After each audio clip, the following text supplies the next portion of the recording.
Hey everyone, welcome back to another episode of the What's Your Grief podcast. This is Eleanor and I'm joined by Lisa. Lisa, how are you? I'm doing all right. My week has been okay. It started off a little rough, but on the upswing.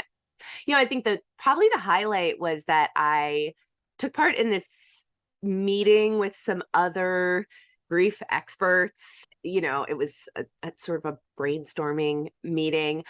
And I wasn't necessarily looking forward to it particularly, but it actually ended up being nice and interesting for a lot of reasons. But one of the things it really had me thinking about that we don't talk a lot about because obviously we're not connected with a faith community, or we don't do a lot of work necessarily directly, though we do certainly have a lot of people who do faith community grief support who use our resources. But I've been thinking a lot about this, just how equipped our faith communities to support people who are grieving. And it came up in this meeting yesterday as something that I think there are some people in the field who are really working on trying to improve this. And it really dovetailed well, since last week in our grief professionals community, we had our book club, and the author of this new book, which was our book club pick, she joined us, and she has this book called Faith Doesn't Erase Grief. And that book really tackles the topic for people who are grieving, who are struggling with this idea that maybe their faith communities or other people in their lives who are religious are using religion to kind of tell them, oh no, you don't need to be grieving, you should be celebrating that your loved one is in heaven now, and that should sort of ease some of your pain. And her book, which is directed towards grievers, I think does a really great job of trying to look at how you can have incredibly deep faith and still be grieving deeply, and how your faith can be shaken, and that's okay, and you can navigate that. And doing that in a thoughtful and supportive way. But also it was nice to see some people thinking about how do we strategize to help church and other faith communities not say things that are so minimizing, or provide grief support that maybe addresses some of the things that we know about grief from a real mental health perspective, rather than simply maybe that sort of spiritual or biblical perspective.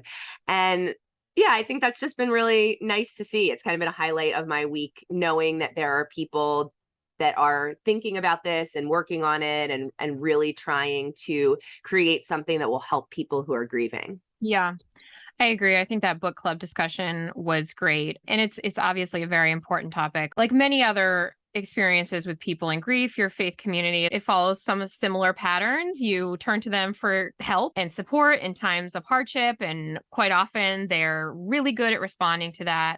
But just like with a lot of people, they don't have necessarily training on how to support people in grief. They don't always know the right thing to say. And we certainly have heard stories about people feeling like their faith communities tried to bypass their pain a little bit and focus on the spiritual elements of, oh, you'll see them again, and people who have faith don't need to grieve, and we know that's not true.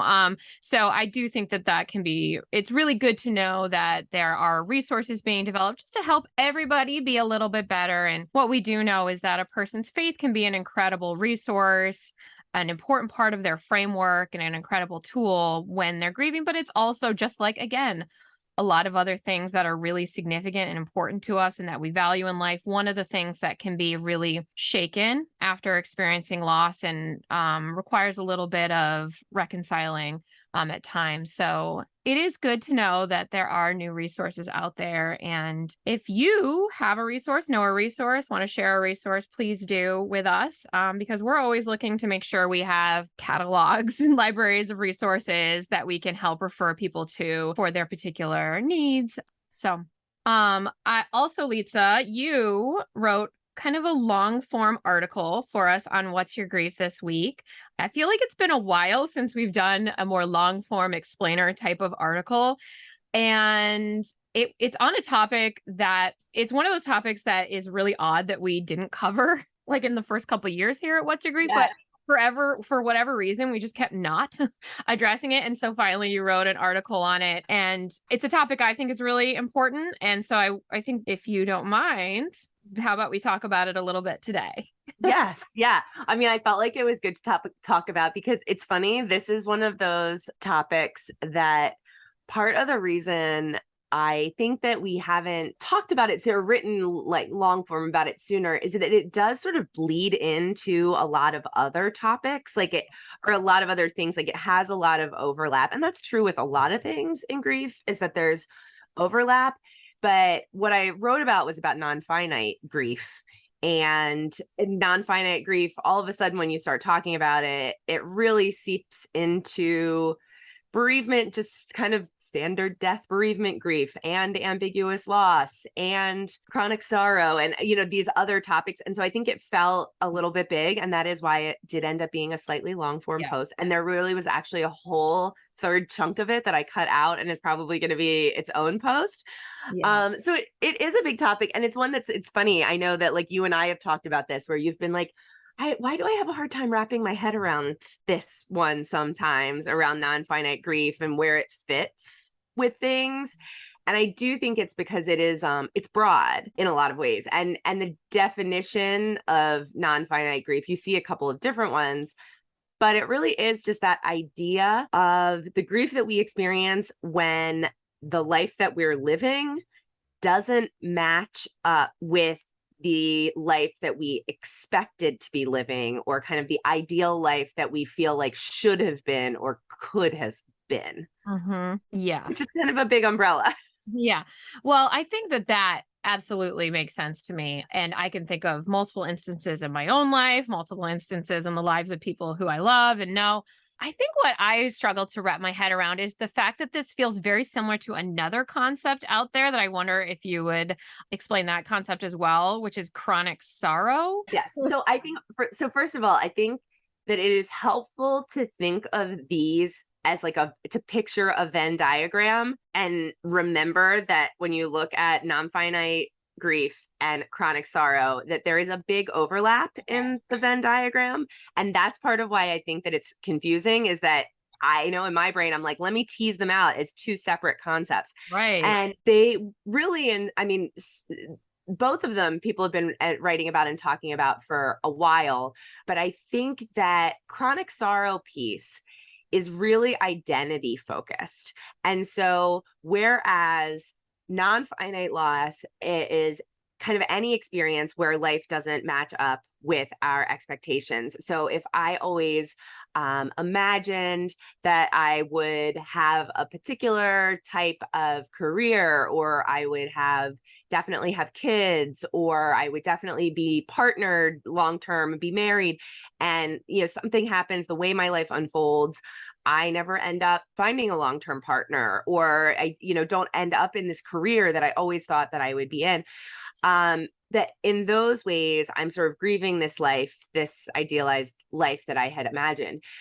With chronic sorrow, there can be a component of it in those losses, but it's really when I'm grieving a piece of my identity that has changed, a fundamental part of myself. So for instance, a lot of the chronic sorrow work and examples and discussion comes up around chronic illness and disability, and where suddenly I have always thought of myself as a really autonomous, independent person. I maybe think of myself as having a certain type of work ethic, and now all of a sudden I experience an accident or injury or an illness, an autoimmune disease, something that makes it such that I can no longer work, and I can no longer have the energy to do the things that I did before. And now my self-concept, like my identity, that person that I was, feels like it's fundamentally changed. And I kind of still see myself, my mental image of myself is this person that I was before, that I used to be.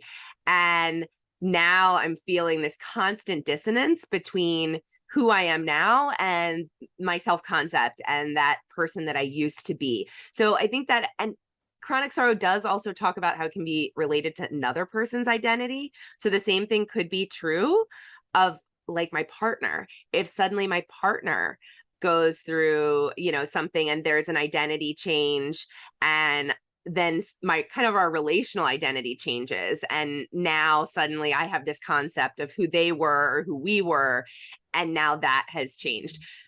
So even as I'm saying it, you might also be thinking like it also does have a big Venn diagram overlap with ambiguous loss too. Right. Yeah. Well, and I do think it's important. We were just recently talking about the different quote unquote types of grief. And I do think it's important to note that you don't have to like say, oh, it's not like a label, like, oh, I'm this or that. People can experience multiple types of grief and loss at the same time. And as you're talking about chronic sorrow and non-finite loss, I think of maybe somebody who for their whole life trained as an athlete. Maybe they even were good enough. They thought they were going to go play D1 something or go to the professional league or go to the Olympics. And they have an injury that all of a sudden they're out and they can't do that anymore. So you have that chronic sorrow of, I was always this person and now I'm not. And then that non-finite piece of, I always thought my life would look like this. I trained for it all my life. That's all I thought about. And now it doesn't look like that anymore. So you can certainly see where these things kind of blend into one and the other. Something about non-finite I want to clarify, because it's something that I think, correct me if I'm wrong, can coexist with hope, things like hope, right? So when you experience non-finite loss, in many ways, it's sort of grieving the loss of hopes and dreams. It's one of those losses where you're grieving something that you never actually had. You just always really, really wanted it. And so I think that there could be a point where you've accepted it's not going to happen and you experience the grief.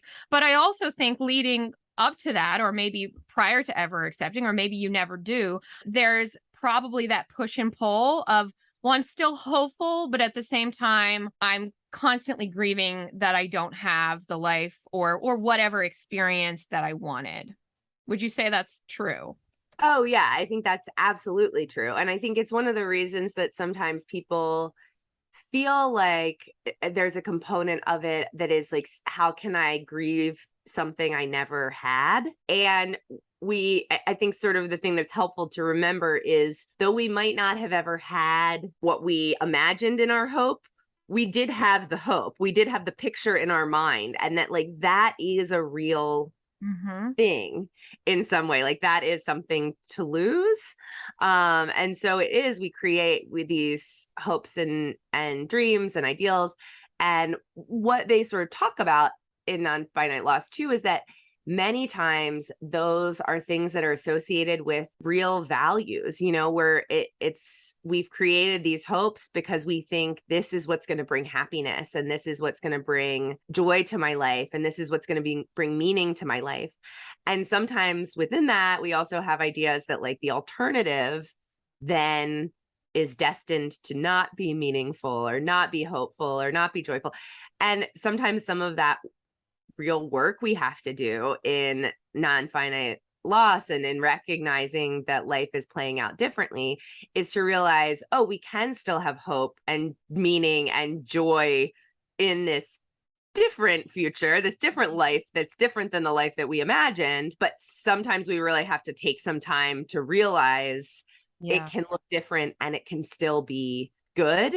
But we can still be grieving the thing that we wish. We can still be saying, wow, I still always will really wish that I got to be a professional athlete. And that I had gone down that path that I always believed and imagined. And I can even always believe that would have been the life I should have been living. I can grieve that. And I can still then do the work to say, but there are other meaningful paths. I do have other skills and talents I bring to the world that I can put out in other ways. But it can take some work to live with both of those things together. Yeah, this reminds me a lot of some conversations we've had lately about how oftentimes we think that the point of grieving is to get to a place where you put it all behind you and you just have like okay feelings about it.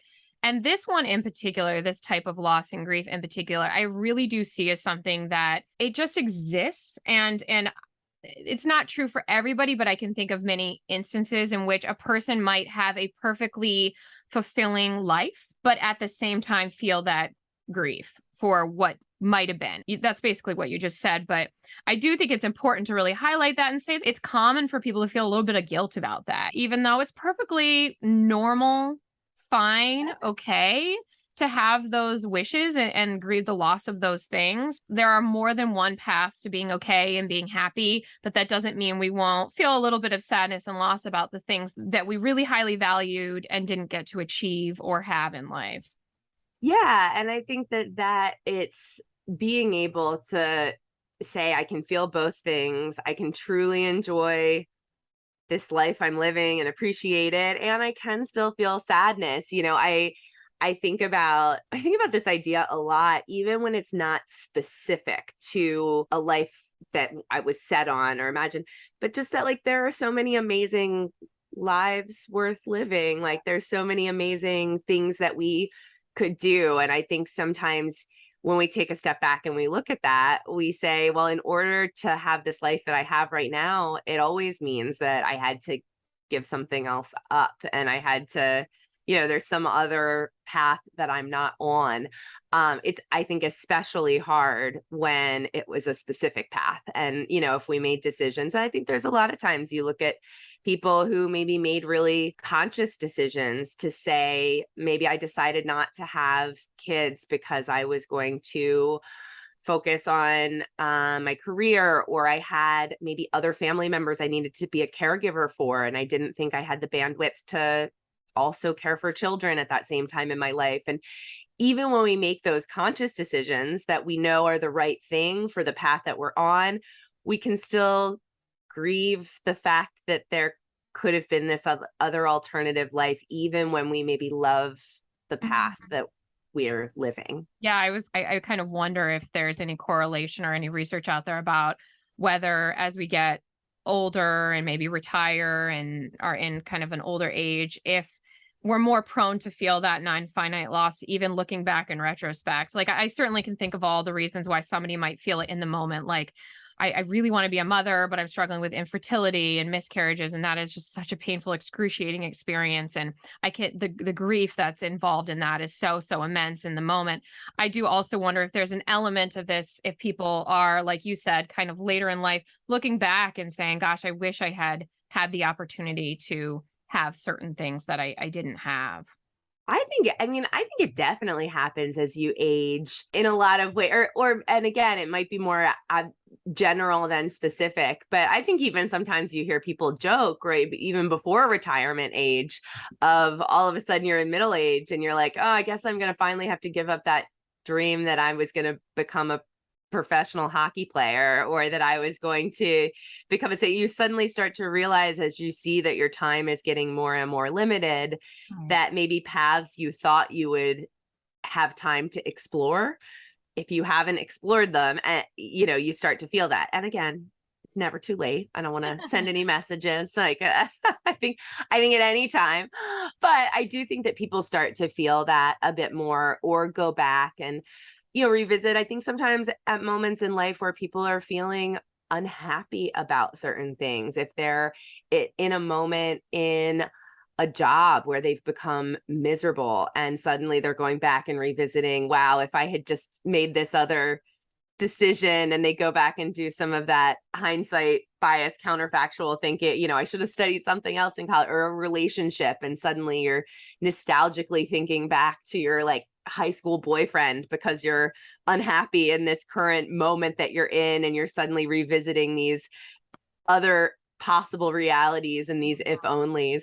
I think it does happen in these abstract, smaller ways, not, like you said, not nearly the same as when suddenly you're facing something like infertility or your illness and disability and things like that. But I think it's like so many other things, it's a spectrum, and we can feel varying degrees of this at various time and in various ways in our life.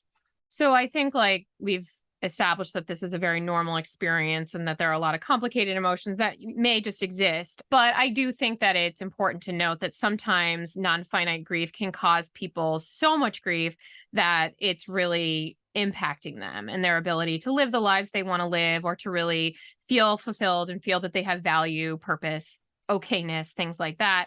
So what do you think are the signs that maybe it's something to be investigated a little further, maybe on your own or with a mental health professional. Like, I'm thinking when it's causing you to feel things like the inability to feel joy in the life that you're living. But what are you thinking are some of those signs? Yeah, I think it can be that feeling of hopelessness or helplessness or meaninglessness and, things, apathy that might come, that a little bit of mood depression stuff, but that is tied really to this change or this dissonance in your life between what you expected and what you're living.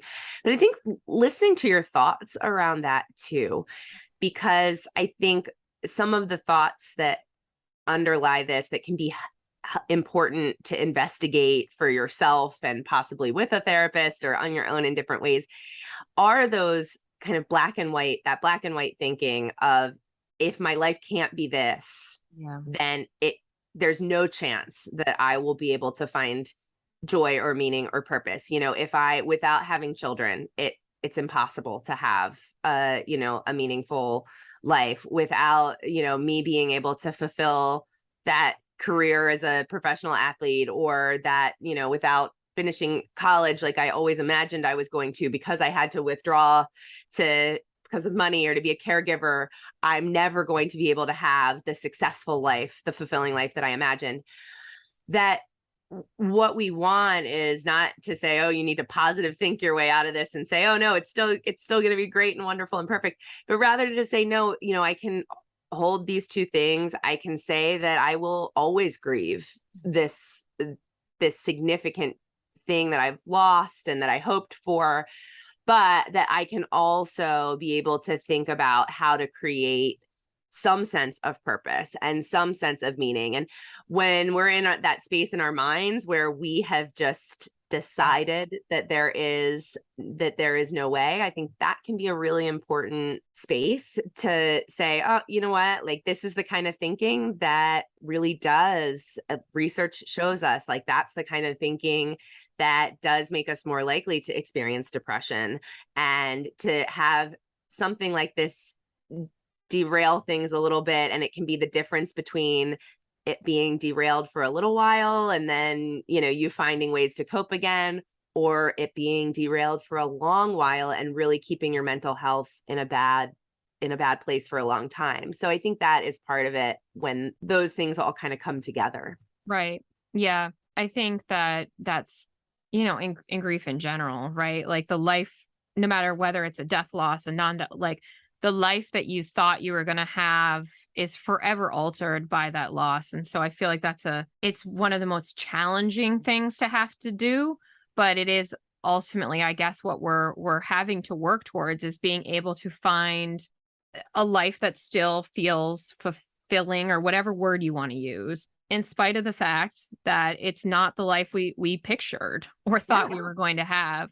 And I think that one thing that makes this really difficult for a lot of people is that if there is still the hope and they're still working through that, it's hard to sometimes say, there are pieces of my experience that are causing me grief and I need to be grieving them, while also having this hope. In those instances, I think we often tell ourselves, oh, we can't wallow, we can't mope, we can't, we have to stay focused. And I do think it's important, and it's not wallowing, for us to say, no, there's like absolutely parts of this experience that are incredibly sad and painful that need to be grieved and given the time and space to grieve, while also being able to stay focused on what we want and the hope in the future. So I do think that that's a hard thing to do, but an important thing to do for many people. Yeah, and I think sometimes this is a space where connecting with other people who have been through something similar can be valuable, or even just people who are outside of your experience. And I think one of the reasons in Nonfinite Loss, one of the things they talk a lot about, and we won't get into the weeds of this, you can go and read the article if you're interested on whatsyourgrief.com, but we have these schemas that kind of we create, which are rules about the world in all sorts of ways to help us organize.